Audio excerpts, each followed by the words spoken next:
ಜಾಸ್ತಿ ಅವೈಲಬಿಲಿಟಿ ಆದಾಗ ಒಬ್ಬ ಮನುಷ್ಯನಲ್ಲಿ ಬಿಡು ಇವ್ರಿಗೆ ನನ್ ಬಿಟ್ರೆ ಇನ್ಯಾರಪ್ಪ ಗತಿ ಇದ್ದಾರೆ, ಅವ್ರಿಗೆ ಗೊತ್ತಿಲ್ಲ ಎಲ್ಲ ಇದ್ದಾರೆ, ಬಟ್ ಯಾವ್ದೋ ಸ್ಪೆಷಲ್ ಫಾರ್ ಮಿ ಆ ಥರ ನಾನು ಟ್ರೀಟ್ ಮಾಡ್ತಿದ್ದೀನಿ, ಅದನ್ನ ಅರ್ಥ ಮಾಡ್ಕೊಂತ ನೀವು ಹೇಳ್ತೀರಾ, ಬಟ್ ಅವ್ರು ಅರ್ಥ ಮಾಡ್ಕೊಳ್ಳಲ್ಲ.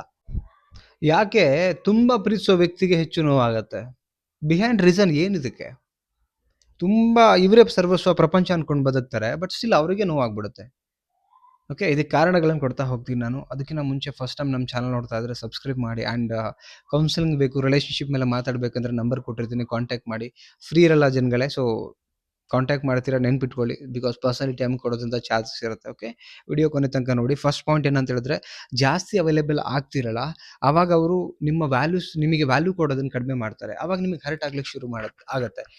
ಏನಕ್ಕೆ ಅಂದರೆ, ಜಾಸ್ತಿ ಅವೈಲೇಬಿಲಿಟಿ ಆದಾಗ ಲೈಕ್ ನಿಮ್ಮ ಸಮಯ ಅದ್ರ ಬಗ್ಗೆ ಥಿಂಕ್ ಮಾಡ್ದಿರಾ, ಅದು ಅವಳೇನಂತ ಹೇಳಿದ್ರೆ, ಬಿಡು ಇವ್ರಿಗೆ ಏನು ಮಾಡ್ಲಿಕ್ಕೆ ಕೆಲಸ ಇಲ್ಲ. ಆಕ್ಚುಲಿ ನೀವು ಒಳ್ಳೆ ರೀತಿಯಿಂದ ನಿಮ್ಮ ಪ್ರೀತಿನ ಅವರಿಗೆ ಜೊತೆನಲ್ಲಿ ಸಮಯ ಕೊಡಬೇಕು, ಫೀಲಿಂಗ್ಸ್ ಹಂಚ್ಕೋಬೇಕಂತ ಬರ್ತೀರಿ. ಬಟ್ ಅವ್ರಿಗೆ ಏನಾಗುತ್ತೆ ಅಂತ ಹೇಳಿದ್ರೆ, ರಾಂಗ್ ತಿಳ್ಕೊಳಕ್ ಶುರು ಮಾಡ್ತಾರೆ. ನೀವು ಇವ್ರಿಗೆ ಸಮಯ ಇಲ್ದಿರಾ, ಕೆಲಸ ಇಲ್ದಿರಾ ಹಂಗೆ ಮಾಡಿದ್ನು, ಒಳ್ಳೆ ಪ್ರೀತಿನೇ ನಿಂದಿರುತ್ತೆ. ಬಟ್ ಅಪೋಸಿಟ್ ಅಲ್ಲಿ ಇದ್ದಂಥವ್ರು ನಿಮ್ಮನ್ನು ಹಿಂಗೆ ಥಿಂಕ್ ಮಾಡಿದಾಗ ನಿಮ್ಗೆ ತುಂಬಾ ಹರ್ಟ್ ಆಗುತ್ತೆ. ಇದು ಹರ್ಟ್ ಆಗ್ಲಿಕ್ಕೆ one of the main reason. Yes or no? Yes ಅನ್ಸಿದ್ರೆ ಕಮೆಂಟ್ ಮಾಡಿ ತಿಳಿಸಿ. ಸೆಕೆಂಡ್ ಪಾಯಿಂಟ್, ಇವ್ರು ಯಾವತ್ತೂ ನನ್ನನ್ನು ಬಿಡೋದಿಲ್ಲ, ಇದೊಂದು ಭ್ರಮೆ ಅವರಲ್ಲಿ ಹೋಗ್ಬಿಡುತ್ತೆ.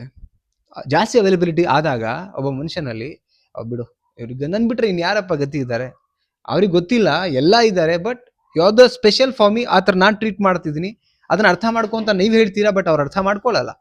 ಅರ್ಥ ಮಾಡ್ಕೊಳ್ದೇ ಇರೋ ವ್ಯಕ್ತಿಗೆ ಜಾಸ್ತಿ ಹೇಳೋ ತಪ್ಪಾಗತ್ತೆ. ಸೊ ಇದು ಒನ್ ಆಫ್ ದ ರೀಸನ್. ಇವ್ರು ಬಿಟ್ರೆ ನನ್ಗೆ ಗತಿ ಇಲ್ಲ, ಸೊ ಆ ಥರ ನೀವು ಆಗ್ಬಿಟ್ಟಿರ್ತೀರಿ. ಅಂಡ್ ಜಾಸ್ತಿ ಅವೈಲಬಿಲಿಟಿನೂ ಕೂಡ ನಡೆದು ಹೋಗಿರುತ್ತೆ. ಸೊ ಆ ಒಂದು ಕಾರಣಕ್ಕೆ ಅವ್ರು ಥಿಂಕ್ ಮಾಡ್ತಾರೆ. ಬಟ್ ಮೆಚುರಿಟಿ ಇರೋ ಮನ್ಸಿ ಅವತ್ತು ಥಿಂಕ್ ಮಾಡಲ್ಲ. ಓಕೆ, ಅಷ್ಟು ನಮ್ಗೆ ನೆನ್ಪು ಮಾಡ್ತಾರೆ, ಅಷ್ಟು ಕಾಲ್ ಮಾಡ್ತಾರೆ, ಮೆಸೇಜ್ ಮಾಡ್ತಾರೆ. ಬಿಹೈಂಡ್ ದ ರೀಸನ್ ಏನಂದ್ರೆ, ನಮ್ಮನ್ನು ತುಂಬಾ ಹಚ್ಕೊಂಡಿದ್ದಾರೆ, ನಾವೇ ಸರ್ವಸ್ವ, ಅದಕ್ಕೆ ಮಾಡ್ತಾರೆ ಅಂತ ಅದನ್ನ ಸರಿಯಾಗಿ ತಿಳ್ಕೊಳ್ಳಲ್ಲ, ರಾಂಗ್ ತಿಳ್ಕೊಳ್ತಾರೆ. ಸೊ ಅದಕ್ಕೆ ಅದು ಆಗ್ಲಿಕ್ಕೆ ಶುರು ಆಗುತ್ತೆ. ನೆಕ್ಸ್ಟ್ ಪಾಯಿಂಟ್, ಎಮೋಷನಲಿ ನೀವು ಡಿಪೆಂಡ್ ಆಗ್ಬಿಡ್ತೀರಲ್ಲ. ಅಂದ್ರೆ ಎಮೋಷನಲ್ ಅಂದ್ರೆ ಏನಾದ್ರು ಶೇರ್ ಮಾಡ್ಕೊಳ್ಬೇಕು, ಏನಾದ್ರು ಕೇಳಬೇಕು, ಮನಸ್ಸಲ್ಲಿ ಭಾವನೆಗಳು ಇವರಿಗೆ ನಾನು ಸ್ವಂತವಾಗಿ ಇಟ್ಕೋಬೇಕು, ಆ ಭಾವನೆ ಹುಟ್ಟೋದೇ ಇವ್ರಿಗೋಸ್ಕರ. ಸೊ ಈ ಥರದೊಂದು ಆಸೆ ಹುಟ್ಟುತ್ತೆ. ಆ್ಯಂಡ್ ಏನಾದ್ರು ಭಾವನೆ ಬಂದ ತಕ್ಷಣ ಹೇಳ್ಕೊಬೇಕು, ಅವ್ರ ಭಾವನೆಗಳನ್ನು ಕೇಳಬೇಕು, ಇದು ಇರುತ್ತಲ್ಲ. ಇನ್ನು ಪ್ರಪಂಚದ ಇವ್ರು ಬಿಟ್ರೆ ಇನ್ಯಾರು ಆಪ್ಷನ್ಸ್ ಇಲ್ಲ ನಿಮಗೆ. ಆ ಥರದ್ದು ಇದ್ದಾಗ ಏನಾಗುತ್ತೆ, ಅದನ್ನ ಅವ್ರು ಮಿಸ್ಯೂಸ್ ತಗೊಳ್ತಾರೆ. ಮಿಸ್ಯೂಸ್ ತಗೊಂಡಾಗ ಡೆಫಿನೆಟ್ಲಿ ನಿಮಗೆ ಈ ಥರದ್ದು ಆಗ್ಲಿಕ್ಕೆ ಶುರು ಆಗುತ್ತೆ. ಸೊ ಇದು ಒನ್ ಆಫ್ ದ ರೀಸನ್ ನಾನು ಹೇಳಿಕೊಟ್ಟಿರೋದು. ನೆಕ್ಸ್ಟ್ ಪಾಯಿಂಟ್, ಲವ್ ಹ್ಯಾಂಡಲ್ ಮಾಡೋ ಮೆಚುರಿಟಿ ಇಲ್ದಿರೋರು ಕೂಡ ಹರ್ಟ್ ಮಾಡ್ತಾರೆ. ಎಷ್ಟೋ ಜನಗಳಿಗೆ ಪ್ರೀತಿ ಅಥವಾ ಜೊತೆಗಿರೋ ಪಾರ್ಟ್ನರ್ ಅವ್ರಿಗೆ ಹೆಂಗ್ ಮಾತಾಡ್ಬೇಕು, ಏನ್ ಪದಗಳನ್ನು ಬಳಸಬೇಕು, ಯಾವ ಟೈಮಲ್ಲಿ ಹೆಂಗ್ ಮಾತಾಡ್ಬೇಕು, ಎಷ್ಟೋ ಜನಗಳಿಗೆ ಗೊತ್ತಿಲ್ಲ.